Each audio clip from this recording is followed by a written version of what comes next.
Carole Middleton breaking the silence about Queen Camilla has spread rapidly overnight. Let us direct our attention to the mother of Princess Kate, who is affectionately called Super Granny Carole Middleton, a figure who does not bear the appearance of a royal family member in the way you often imagine.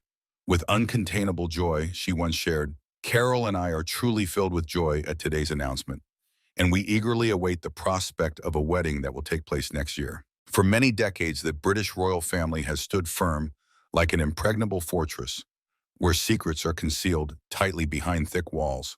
But now the cracks have begun to reveal themselves. At the age of 70, Carole Middleton, with resolute and powerful determination, has shattered that prolonged curtain of silence.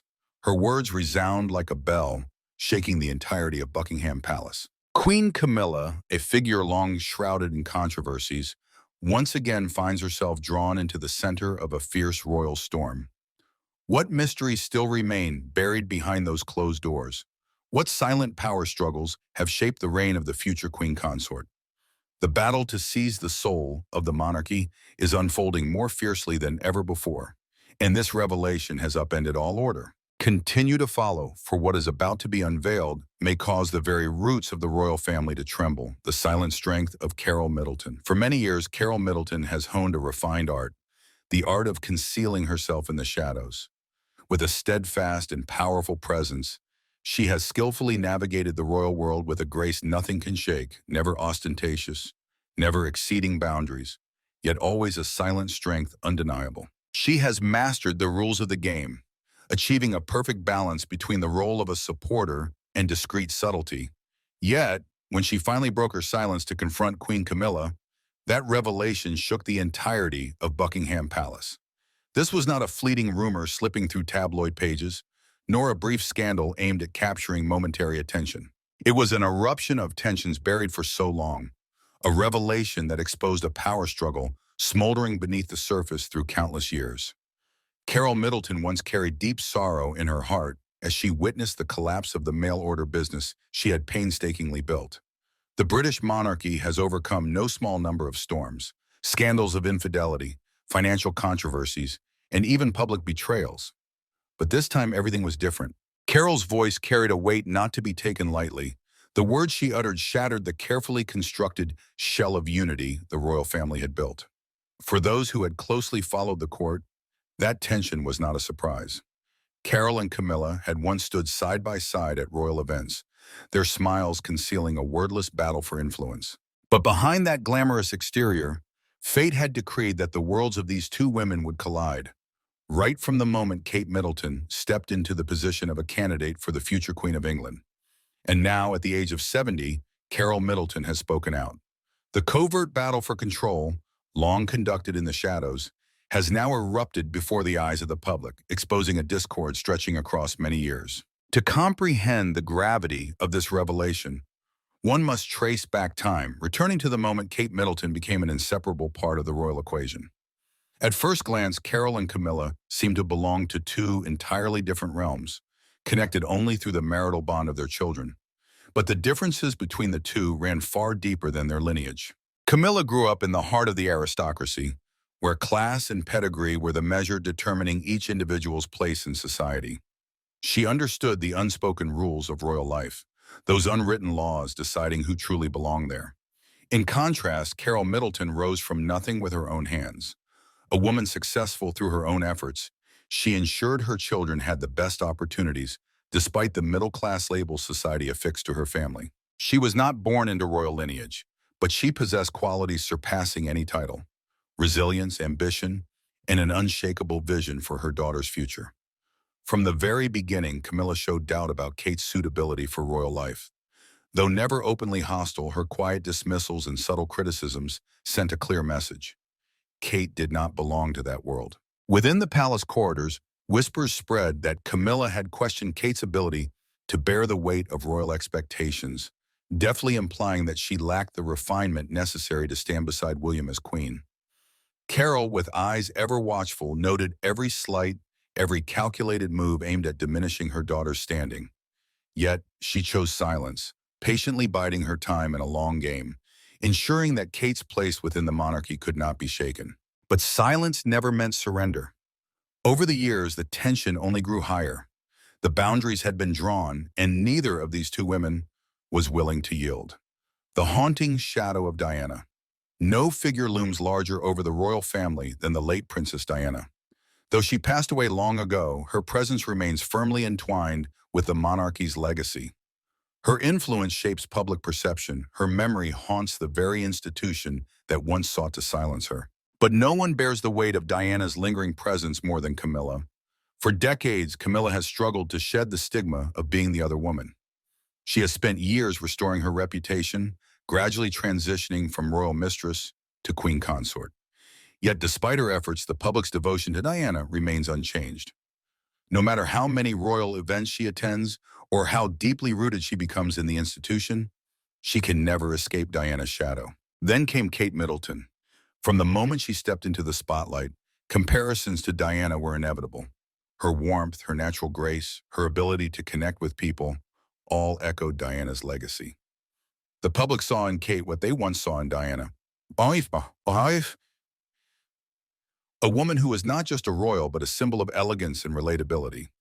Carole Middleton, who had witnessed firsthand how the monarchy treated Diana, understood the dangers ahead. She knew how that institution had isolated and reshaped Diana, turning her into something unrecognizable before ultimately discarding her, and she was determined that her daughter would not suffer the same fate. Camilla, however, viewed things differently. While Diana was adored by the public yet rejected by the establishment, Camilla had fought fiercely to gain acceptance, and she would not let Kate, with her natural charisma and growing influence, overshadow her. This was not merely personal rivalry. It was a battle for legacy, a fight to determine whose influence would shape the next era of the monarchy, the silent battle for power. Carole Middleton never sought the spotlight, but that does not mean she lacked influence. From the moment Kate entered the royal fold, Carole was a silent yet strategic force behind the scenes. She understood that the monarchy was not just about tradition, it was about perception, influence, and control. Camilla, too, had mastered the art of palace politics. She had spent years cultivating alliances within aristocratic circles, ensuring her place beside King Charles was beyond dispute. She knew how to maneuver within the system, influencing decisions without ever appearing to interfere. But unlike Carole, Camilla had no direct connection to the future king and queen. While she worked from within the institution, Carole wielded her power from the outside, shaping Kate's role, managing public perception, and ensuring her daughter was not merely an accessory to the crown. It was a silent war, a battle fought not through open confrontation, but through influence and maneuvering. And neither woman was prepared to lose the war for influence. For years, Queen Camilla had mastered the art of silent dominance, a power that required no open confrontation, but was delivered through whispers, gestures, and calculated moves. Her authority was not about grand declarations. It was about influence wielded with precision, especially when it came to Kate Middleton.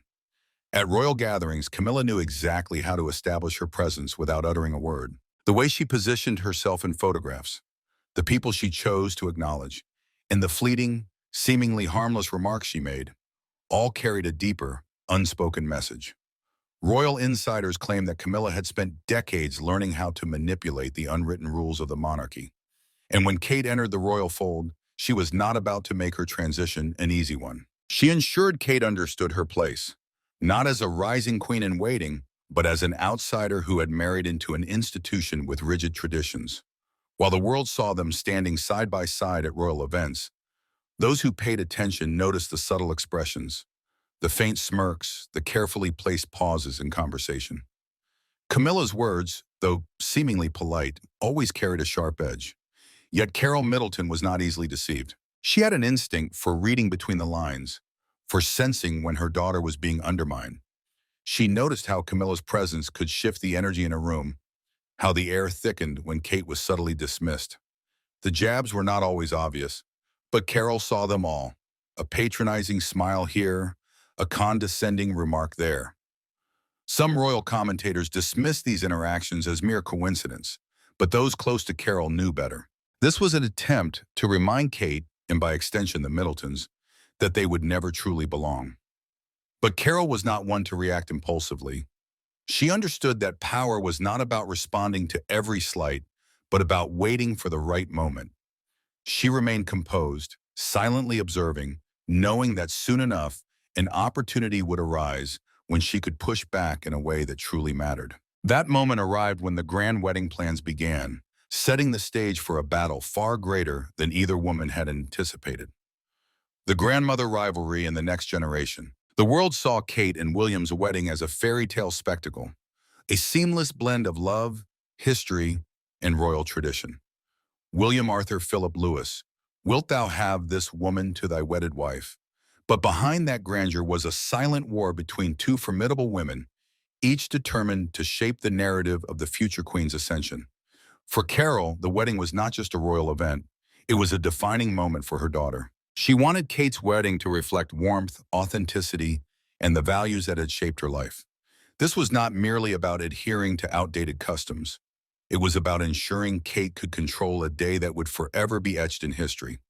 Camilla, however, viewed the wedding as something entirely different, a demonstration of royal order, where centuries-old traditions took precedence over sentiment. The tension between the two women reached its peak during the wedding preparations. Insiders reported that Carole and Camilla clashed behind the scenes, with Carole advocating for personal touches reflecting the Middleton family's presence, while Camilla pushed for strict adherence to royal protocol. A particularly heated disagreement arose when Camilla allegedly insisted on limiting the number of non-royal guests, a move that would have reduced the visibility of Kate's family. Carole, unwilling to be sidelined, fought back, ensuring the Middletons had a strong presence. The ceremony itself unfolded flawlessly, with the world enchanted by the fairy tale romance. But Carole knew the battle was far from over. If anything, the real struggle was only beginning.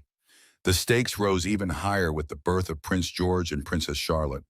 The question of who would play the most significant role in their upbringing quickly became another point of silent contention. Camilla, as the future queen consort, saw herself as an indispensable figure in the children's lives.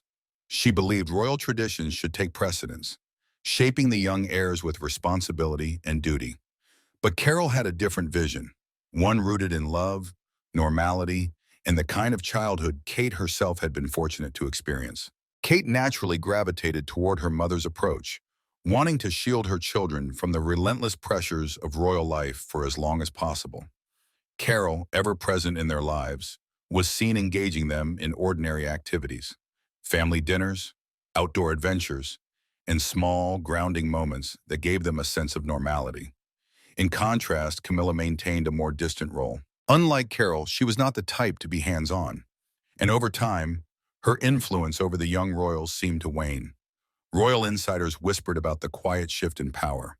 While Camilla might have held official titles, it was Carole who had a deeper bond with the next generation. Some even suggested that Kate and William, perhaps deliberately, were keeping Camilla at a measured distance, ensuring their children were not entirely shaped by rigid royal expectations. Meanwhile, the media took notice of the contrast. Carole was portrayed as the doting modern grandmother, while Camilla was cast as the traditionalist, more concerned with duty than affection. Public perception began to favor Carole, with growing admiration for how she remained a steady, nurturing force in her grandchildren's lives, despite the monarchy's pressures.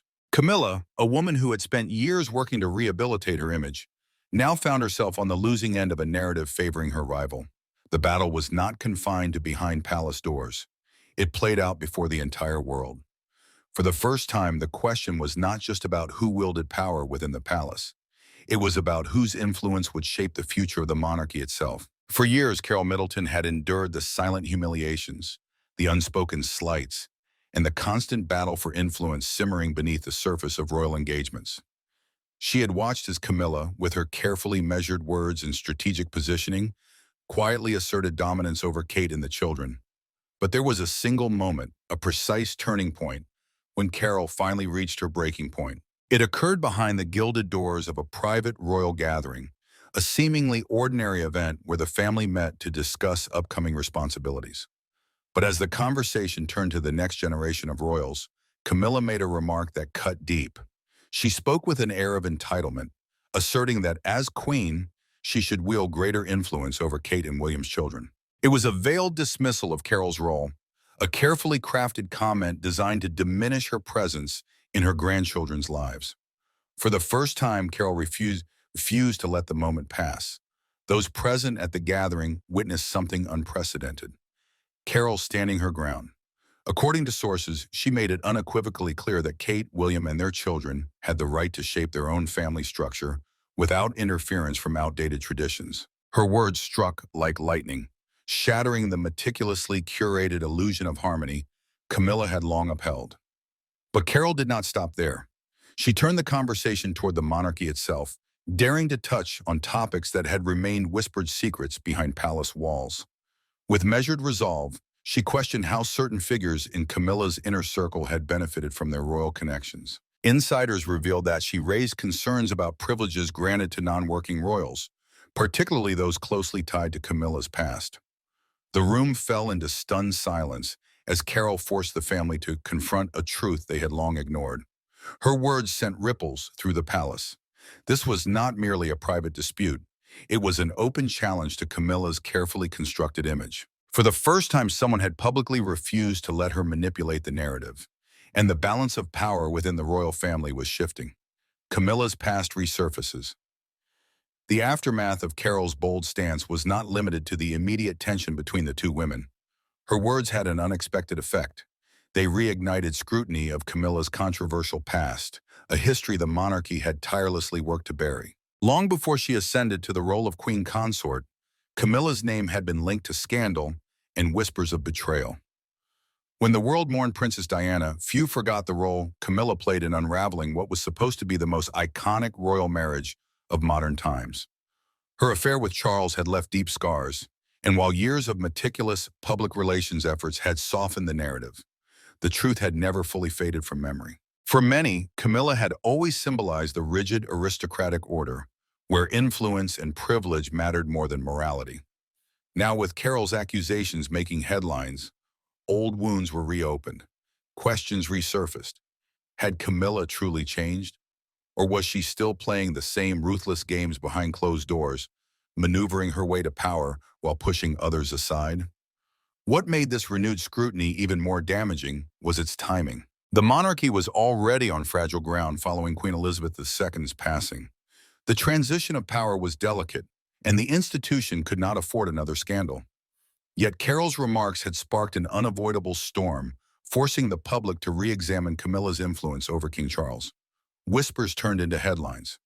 Reports emerged questioning whether Camilla had shaped Charles's decisions more than the public realized. Had her influence extended beyond what was appropriate for a queen consort? Had she subtly directed the course of the monarchy itself, ensuring her position remained untouchable? The press dug deeper, uncovering stories long buried, financial dealings, preferential treatment, and an intricate web of power plays benefiting those in Camilla's closest circle. The monarchy, already struggling to maintain relevance in a modern world, now faced an even greater challenge. The public was no longer blindly accepting the carefully crafted royal narrative. They were asking difficult, uncomfortable questions, questions that put Camilla's legacy at risk. The hidden tension between Kate and Camilla. The public may see warm smiles and polite interactions, but behind closed doors, the relationship between Kate Middleton and Queen Consort, Camilla, has always been more complex. Their differences did not begin when Kate married into the royal family. They had been forming long before, during Camilla's early days as Prince Charles's wife.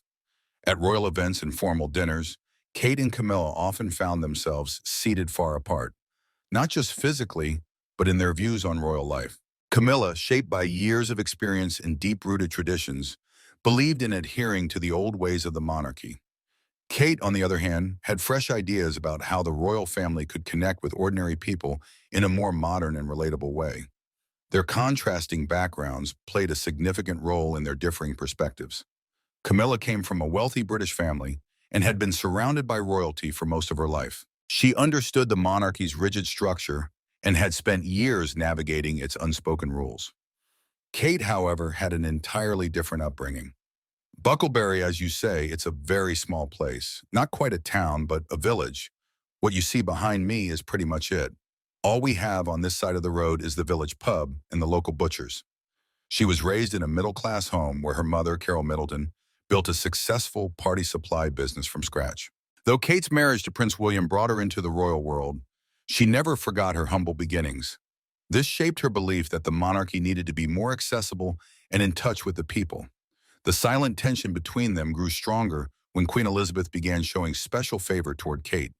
At royal events, the Queen often positioned Kate in prominent spots, while Camilla sometimes found herself in less noticeable places.